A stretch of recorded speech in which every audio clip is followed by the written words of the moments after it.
A paz do Senhor Jesus, amados e queridos irmãos, pastor Fábio aqui, pode me chamar de irmão Fábio em nome de Jesus. Uma resposta sobre a pergunta que é a seguinte: o cristão pode comemorar o Natal? Vamos lá, irmãos, para a Bíblia Sagrada. Bom, a Bíblia não tem respaldo para alguém dizer que Jesus nasceu nesse dia. Claro que todos nós sabemos a origem, a história, né, dessa data para se comemorar este chamado Natal. O cristão, ele não comemora essa data como uma religião, de uma forma religiosa, como muitas pessoas o fazem. Mesmo porque é uma verdadeira hipocrisia na maioria das pessoas que dizem que estão comemorando o Natal, o nascimento de Cristo, quando na verdade elas nem lembram que Jesus existe. Se estivesse na verdade comemorando o Natal, tá, mesmo assim, essas pessoas que não servem a Deus estariam mentindo. Por quê? Porque você veja que quando Jesus nasce, não é achado lugar para ele na estalagem, nos hotéis da época, nas pousadas da época, não tinha vaga para Jesus. Então Maria e José foram para uma cocheira, para uma estribaria, onde ficavam os animais. E o berço de Jesus foi uma manjedoura, um local de botar comida para os animais. Por quê? Porque não se achava lugar para Jesus. Não é? Por sua vez, quando Jesus nasce e os magos vão adorar Jesus, né, está descrito em Lucas capítulo 2, Herodes quer matar. Né? Depois Jesus, mais para frente, quando os magos são orientados por Deus para voltar para outro caminho, Herodes manda matar todas as crianças. Por quê? Porque Herodes não queria Jesus. O rei, as autoridades da época não queriam Jesus. Né? As hospedarias, pessoas comuns da época não queriam Jesus. Não queria Maria, porque hoje nós conhecemos a revelação que diz que a luta não é contra carne e sangue. Mas não é à toa que Jesus não achou lugar, que Maria não achou lugar, que José não achou lugar para pousar. Porque todo o mundo rejeita Jesus. Essa é a história verdadeira do nascimento de Cristo. Então, quando as pessoas fazem um presépio, na verdade, elas estão mentindo, porque elas rejeitariam Jesus. Não é? Romanos capítulo 3 vai dizer que nossa natureza é tão ruim que não há um que busque a Deus. Não há um só sequer. Ora, se nenhum de nós buscamos a Deus, então por que hoje as pessoas estão fazendo aquele presépiozinho bonitinho, como quem gosta de Jesus? É mentira. Não é? Tanto é que no final, não é, quando Jesus vai ser crucificado, as próprias pessoas da época dizem: não queremos que esse reine sobre nós. Não é? Romanos capítulo 5 vai dizer que nós somos por natureza filhos da ira. Ou seja, então como é que o homem tem que se achegar a Deus? Se arrependendo dos seus pecados e crendo em Cristo. Então, quando uma pessoa que não quer nada com Deus, com compromisso com Jesus Cristo, e faz um presépio, fala que está comemorando o Natal, o nascimento de Cristo, é mentira. Por quê? Porque ela, por natureza própria, pecaminosa, ela não quer Jesus. Então, o que o cristão vai fazer nessa época? Bom, ele pode usar de sabedoria, ele pode ser um instrumento de Deus. Ele não vai falar: estamos comemorando o Natal, árvore de Natal, Papai Noel, né? E aquela mesa cheia de comidas. Esse é o sentido para muitas pessoas, né? Beber, pessoas bebem, né? E nem sequer lembram que seria, entre aspas, o nascimento de Jesus. Mas para aqueles que creem em Jesus, eu tenho uma palavra para você que acha que é melhor não comemorar. Bom, vamos pegar as duas partes aqui. Primeira parte, Lucas 14, Jesus vai dizer o seguinte: quando deres um banquete, não é? Não chame os parentes mais próximos, os ricos, as pessoas que têm condições, mas chama os pobres, os mancos, os cegos, os aleijados, para que eles não tenham como te pagar, e recompensado assim serás na ressurreição dos justos. O que Jesus está dizendo? Jesus está dizendo: quando fizerdes um banquete, isso quer dizer que é lícito que você faça um banquete. Aleluia. Você pode fazer um banquete quando quiser. Mas quando você fizer, você tem que chamar as pessoas mais pobres, as que não têm condições de pagar. E isso acontece hoje, não é? Se você fizer o seu banquete e chamar as pessoas que não têm condições de pagar. Seria uma ótima opção para aqueles que têm condições financeiras, fazer uma grande mesa e chamar as crianças, os pobres. Vamos lá, come lá. Deixa, você não tem como pagar, mas Deus, minha recompensa vem de Deus. Tal. Então não é pecado nenhum você fazer uma mesa e saciar a fome daquele que precisa. Esse é o primeiro ponto. Inclusive tem pessoas que têm grandes condições e elas estragam comida, mas tem um vizinho às vezes precisando. Não é? Outra questão também é que o cristão ele não deve ser como uma freira, tá, que fica dentro de um convento preso. Ele tem que ir e pregar o Evangelho. Isso é uma ótima oportunidade para você falar com outras pessoas do amor de Jesus, da salvação em Cristo, né?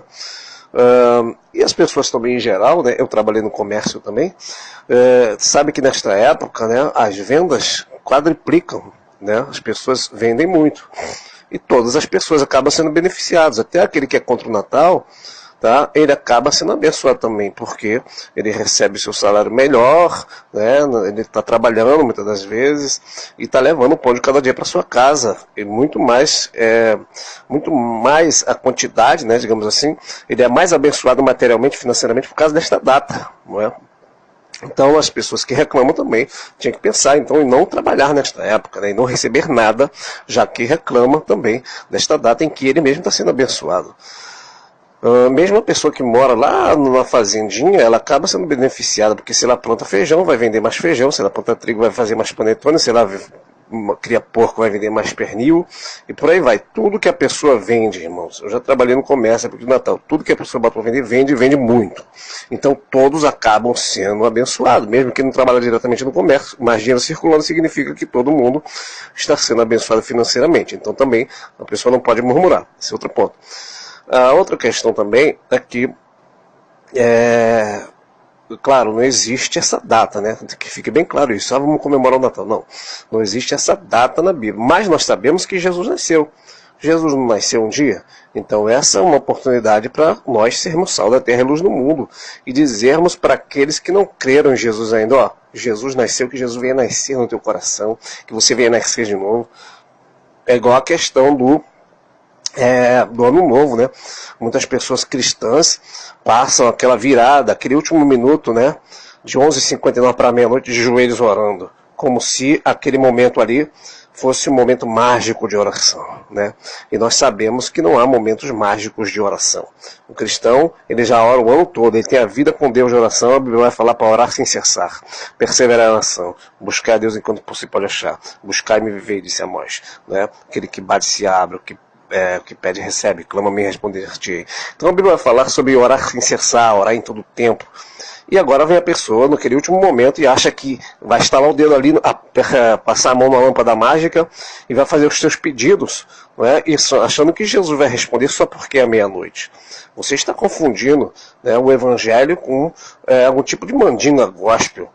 Não é? Assim como o religioso, ele vai para a praia, pula 3 ondinhas, acha que vai receber alguma bênção de Deus, seja lá de quem for, não vai receber nada. Não é? Mas na verdade, o crente, ele já leva uma vida de oração o ano todo. Então não existe esse momento mágico. Ah, irmão, então você não vai orar nesse momento? Não, eu não vou orar já o ano todo. Nesse horário eu vou, né, abraçar minha família, desejar feliz ano novo, abençoar as pessoas que estiver por perto da minha casa, né? Às vezes, irmãos, próximo do nosso lar, ou pelo menos aqui onde eu moro, as pessoas saem para a rua, fica todo mundo feliz ano novo. Nesse dia eu vou nas pessoas e falo, feliz ano novo somente com Jesus, que Jesus possa entrar na tua vida em nome do Senhor Jesus, que Deus possa te abençoar. Então o cristão, ele tem que ser um sal da terra, uma luz do mundo, ele não pode de maneira alguma ficar ali enfurnado e nesse horário achar que vai orar, estalar o dedo e Deus vai vir ao encontro dele, como se Deus fosse um empregador. E você aprendeu errado. Você precisa sair da religiosidade e orar o ano todo, naquele momento ali, você se alegrar, né? Alegrai-vos com que se alegram, chorai com os que choram. E até mesmo na sua família, se tiver alguém não cristão, você vai ser ali a alegria no meio do povo, né? Você vai ser um instrumento de Deus para abençoar a sua família. E assim também é a questão do Natal. Não existe um dia mágico para você ter paz com todo mundo ali, achar que está tudo muito bem, quando na verdade as pessoas que ali estão em volta daquela mesa, não é? Estão, se não forem cristãs, se não crerão em Cristo ainda como seu único suficiente Salvador, precisam se voltar para Deus. E pelo menos se você for um chefe de família, uma pessoa que está fazendo algo na sua própria casa, você pode ali, né, antes de começar a ser, quem sabe trazer uma palavra, né, falar que Jesus ama todos ali, pregar o Evangelho, falar que Jesus Cristo sofreu na cruz, né, muito mais do que nascer, ele também teve que morrer naquela cruz para salvar a nossa alma. Enfim, você pode ser um instrumento poderoso nas mãos de Deus. Amém? Então não vai adiantar nada você falar, não comemora o Natal porque Jesus não nasceu nesse dia. Não adianta, irmão. Não adianta, que olha só. Quando eu vim do mundo, eu conheci alguns cristãos de vista, né? E esses cristãos andavam de cara feia, como se estivesse chupando limão ou batizado no vinagre. E nenhum desses vieram me evangelizar quando eu era um roqueiro e usava drogas. Não é? Por quê? Porque cara feia não significa santidade. Andar emburrado não significa santidade. Ok? Muito pelo contrário. O crente que tem Jesus, não é? A Bíblia vai dizer que a alegria do Senhor é nossa força. Não é? E o reino do céu não é comida nem bebida, mas justiça, paz e alegria no Espírito Santo. Nós temos que nos alegrar pelo fato de sabermos que quando deixarmos este corpo aqui, vamos para a glória. Então não adianta você nesse dia ficar emburrado com todo mundo triste, né, achando que vai ganhar uma alma que não vai ganhar ninguém para Jesus. Você tem que ser um instrumento, sabendo que Jesus não nasceu neste dia, mas você pode usar este dia, tá, para ganhar almas para o Senhor. O crente, por si só, ele é um missionário ou um evangelista. Se ele não evangeliza, nem prega o evangelho, ele é um farsante. Porque o primeiro desejo de uma pessoa que crê em Cristo é evangelizar. Você pode reparar que Paulo, quando então ele se converte em Atos capítulo 9, a primeira coisa que ele faz, irmãos, além de, depois de receber a oração, ele é batizado logo nas águas, no mesmo dia, e ele sai a pregar o evangelho. Ele dizia: este que eu perseguia antes é o Cristo, é o enviado de Deus. Não precisa muita sabedoria. Basta falar: Jesus te ama, este é o Cristo, Jesus salva, cura e liberta. Pronto. Não precisa você estudar a teologia para pregar o evangelho e apontar que Jesus é o Senhor.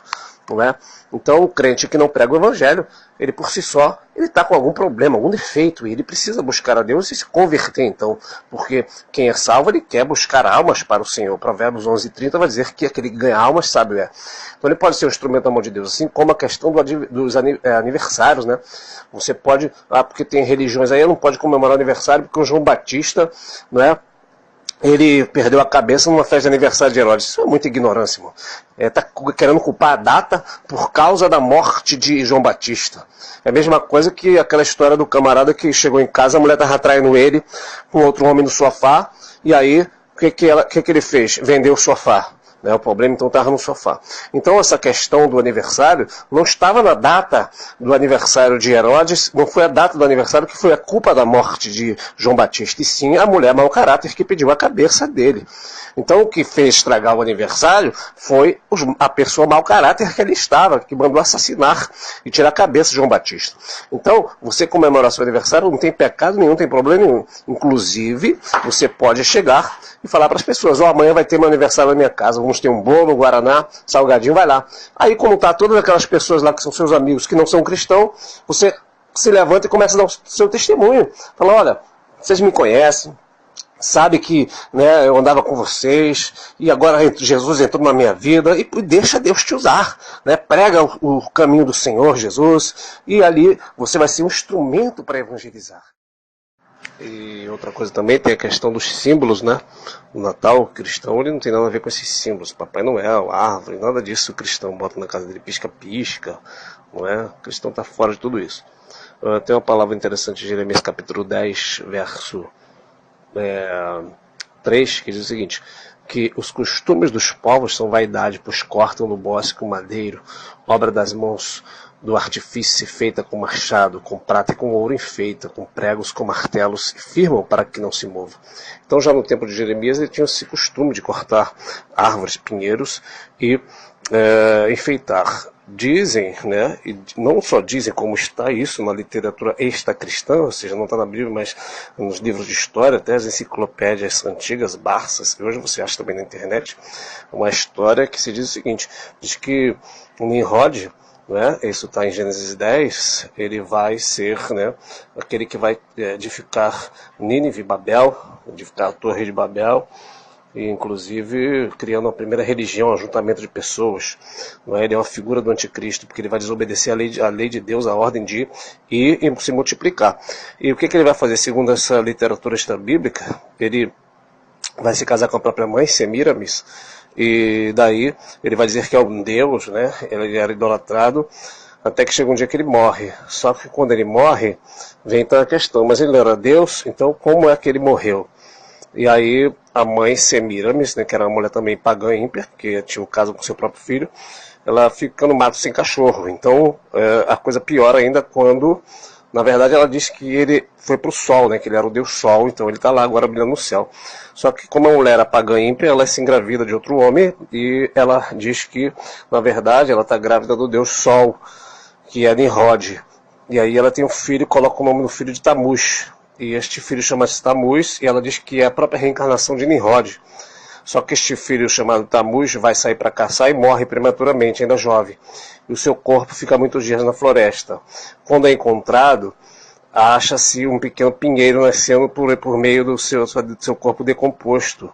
E aí ela pega aquele pinheiro e mostra para as pessoas e conta essa história e diz que o pinheiro, na verdade, é Tamuz, que sempre vai viver através da árvore. Então ele tem que ser lembrado este dia, 25 de dezembro, e também tem que ter esse símbolo nas suas casas, que era um pinheirinho enfeitado, né? E por isso que Ezequiel 8, inclusive, vai falar sobre isso, mulheres que estavam chorando por Tamuz, que é um ídolo do paganismo, não é? Então fica aí também essa breve meditação, né? Porque um dos maiores símbolos do Natal para as pessoas sem Jesus, que não tem a luz da palavra, é a árvore, né? E uma pessoa cristã ela não vai deixar uma imagem entrar na casa dela. Então, o que Satanás sujo faz? Faz com que a imagem entre de outra forma, né? Então, a Bíblia diz: conhecereis a verdade vos libertará. Como nós conhecemos a verdade, então o crente ele não tem nada de pompo, de acesso de espíritos malignos na sua casa, nem imagem de demônio, nem demônio disfarçado de árvore. Então é a história da origem da árvore, disse que ela vem daí, né? De Nimrod, Semiramis e Tamuz. Inclusive, daí também vem o paganismo da história da idolatria católica, né? Que coloca lá a imagem de Maria, do bebezinho também no colo de Maria, né? Mas na verdade eles estão adorando essas imagens antigas, né? Porque o nosso Deus não tem imagem, nós não adoramos imagem porque Deus condena a adoração de qualquer tipo de imagem. Então, na verdade, a árvore de Natal é um ídolo pagão disfarçado na casa de muitos cristãos. Deus abençoe os amados irmãos, paz.